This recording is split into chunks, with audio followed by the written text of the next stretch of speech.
Talagang nakatabingi na yung building. Parang eksena sa pelikula eh, no? Nangyari ito noong July 23, 2004 sa kalye ng Padre Rada Street at Juan Luna sa Tondo, Manila. Isang normal na araw lang ito sa Divisoria. Madaming mga taong dumadaan.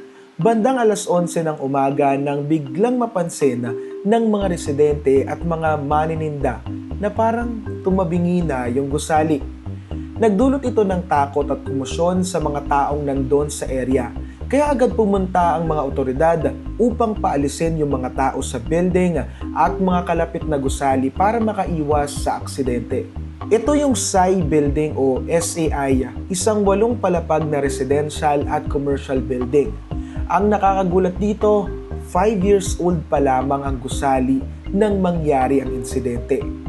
At ito na nga, bandang 4:45 ng hapon, tuluyan ng bumagsak ang buong estruktura. Sa kabutihang palad, walang naitalang nasawi o nasugatan.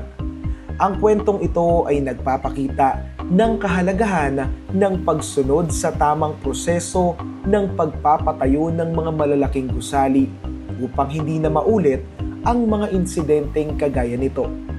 Ikaw, may naaalala ka pa bang mga pangyayari kagaya nito na parang eksena sa pelikula sa sobrang extreme?